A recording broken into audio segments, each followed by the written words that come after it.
ये वाला जो पार्ट है ये पूरी बैलेंस शीट है,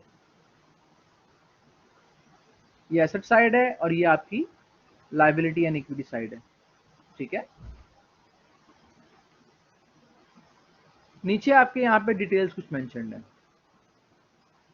कह रहा है जी the current liabilities consist entirely of notes payable to bank and the interest rate on this debt is 10%. This is new working for you, the same as the rate on the new bank loans, ठीक है जी। The long term debt consists of 30,000 bonds, each of which has a par value of 1,000, carries an annual coupon interest rate of 6% and matures in 20 years. The going rate of interest on new long term या RD, देखिए इसने symbol आपको खुद ही दे दिया, is 10% and this is the present YTM on the bond. The common stock sells at a price of $60 per share. Calculation क्या करनी है, calculate the firms market value capital structure, that's it. आपने सिर्फ capital structure बनाना है इस question में। देखो जैसे कि मैंने कहा था कि अगर हम डेट की बात कर रहे हैं तो debt means all debt, short term और लॉन्ग टर्म। अगर हम इस पार्ट को देखें तो इसके अंदर ऑलरेडी क्वेश्चन हमें बता रहा है कि जो करंट लायबिलिटी पूरी की पूरी जो है वो नोट्स पेएबल है और उसके ऊपर जो रेट अप्लाई हो रहा है वो हो रहा है 10%, ठीक हो गया। इसके बाद वाला जो पार्ट है वो है लॉन्ग टर्म का। कह रहे हैं जी लॉन्ग टर्म डेट जो है वो 30,000 बॉन्ड पे मुश्तमिल है और उसका जो YTM है यानी कि कूपन रेट 6% है, 20 ईयर्स की मेच्योरिटी है और YTM है जी 10%।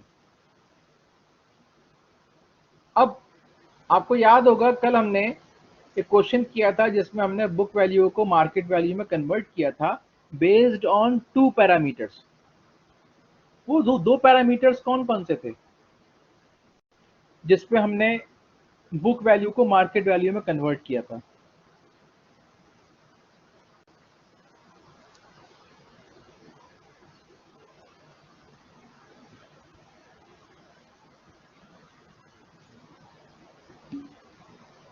पर शेयर और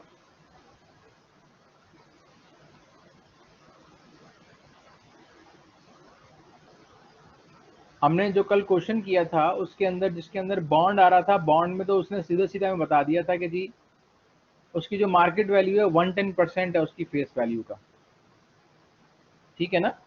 तो हमने दो पैरामीटर्स लिखे थे कि अगर हमारे पास ये दो पैरामीटर्स हों तो हम उसको सॉल्व कर सकते हैं। तो हमने इक्विटी पे बेसिकली उसको अप्लाई किया था। जो इक्विटी वाला पार्ट था उसको अगर आप गौर से देखो तो उसके अंदर हमने दो पैरामीटर्स यूज किए थे। यस, करंट प्राइस पर शेयर और नंबर ऑफ शेयर्स। अगर हम इन दोनों को मल्टीप्लाई कर दें तो हम उसकी मार्केट वैल्यू पे कन्वर्ट हो जाएंगे। तो अब यहां देखो, अगर मैं बॉन्ड की बात कर रहा हूं तो बॉन्ड में क्वेश्चन एक चीज तो हमें एक्सप्लेन कर रहा है कि जी इसकी जो वैल्यू निकल के आ रही है 30,000 बॉन्ड है, नंबर ऑफ बॉन्ड्स हैं वो 30,000। अब मुझे ये पता होना चाहिए कि उसकी प्राइस क्या बनेगी जिसे मल्टीप्लाई करके उसकी मार्केट वैल्यू बता सकता हूं। अब ये प्राइस कैसे निकलेगी?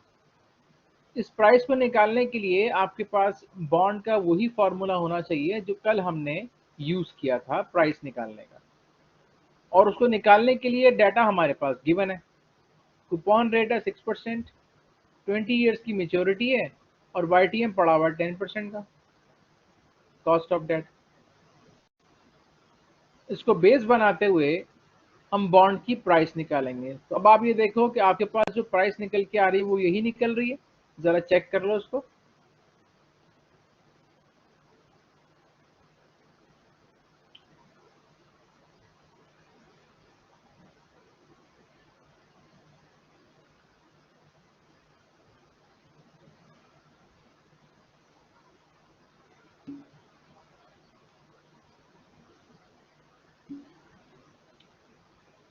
जरा बाकी स्टूडेंट्स भी देखो ना कि बॉन्ड की जो प्राइस निकल के आ रही है आपके पास वो कितनी है।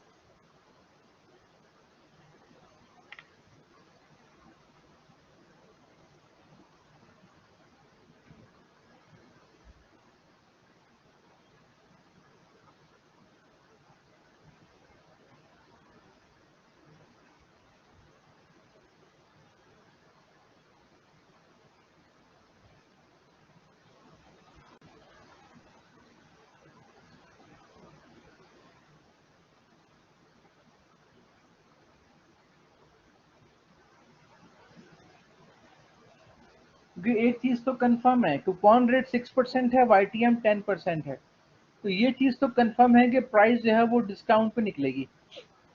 अब कितनी डिस्काउंट पे निकलेगी उस चीज को जरा इंश्योर कर लो। मैंने चूंकि डायरेक्टली फॉर्मूला अप्लाई किया हुआ है एक्सेल के ऊपर, आप लोग जरा उस तरीके से निकालोगे फॉर्मूला यूज करते हुए तो जरा सही अंदाजा हो जाएगा आपको।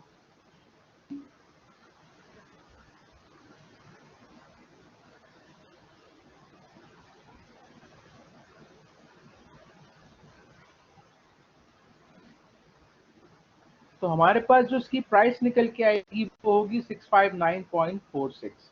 अब जब इन दोनों को मल्टीप्लाई करेंगे तो हमारे पास इसकी मार्केट वैल्यू बन जाएगी। अब ये तो हो गया हमारा लॉन्ग टर्म वाला पार्ट, यानी बॉन्ड का पार्ट।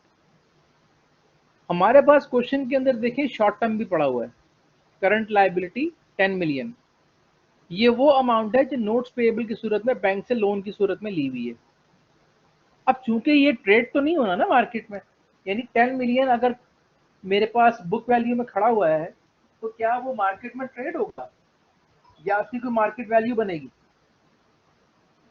ना तो वो ट्रेड होगा, ना उसकी कोई मार्केट वैल्यू बनेगी अलग से। तो इसका मतलब जो बुक वैल्यू होगी वही उसकी मार्केट वैल्यू हो जाएगी। ये वाला पॉइंट क्लियर हो रहा है स्टूडेंट, मैं क्या कह रहा हूं कि कंपनी ने अगर 10 मिलियन का लोन लिया हुआ है तो वो 10 मिलियन में चेंज क्या आएगा? आज उसके पास 10 मिलियन है, कल उसने वो 10 मिलियन वापस करना, क्या उसमें कोई चेंज आएगा?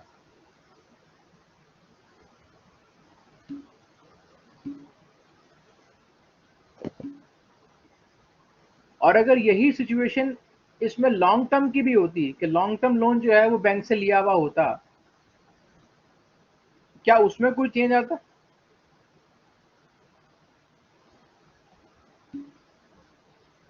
ठीक है ना।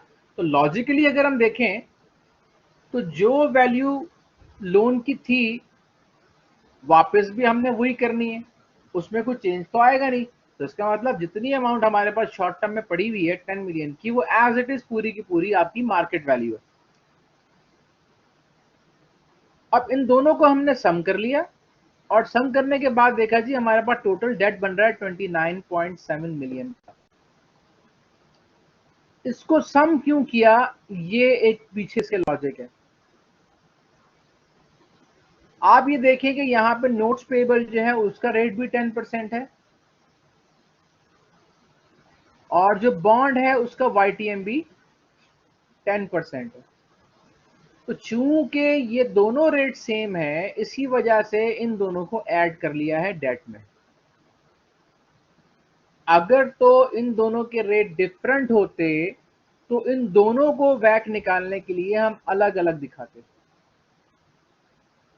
यानी शॉर्ट टर्म डेट और लॉन्ग टर्म डेट दो पार्ट्स बनाते। चाहे तो इसके साथ भी हम कर सकते हैं, वो कोई मसला नहीं है, लेकिन चूंकि इन दोनों का रेट सेम है 10% 10%, इसी वजह से इन दोनों को हमने ऐड कर लिया। मार्केट वैल्यू ऑफ बॉन्ड और नोट्स पेबल इन दोनों को हमने ऐड कर लिया, 29.78 मिलियन बन गया। ये हमने निकाल ली डेट की मार्केट वैल्यू। अब अगर आप इक्विटी की तरफ आ जाओ तो देखो क्वेश्चन में खुद ही बता रहा है 1 मिलियन शेयर्स हैं, पैरामीटर्स हमारे वही हैं, यूनिट्स को प्राइस से मल्टीप्लाई करना है। तो यूनिट्स हमारे पास हैं 1 मिलियन यानी नंबर ऑफ शेयर्स, और क्वेश्चन में देखो इसकी जो मार्केट वैल्यू गिवन है, यानी मार्केट प्राइस पर शेयर कितनी है जी? The common stock sells at a price of 60 per share.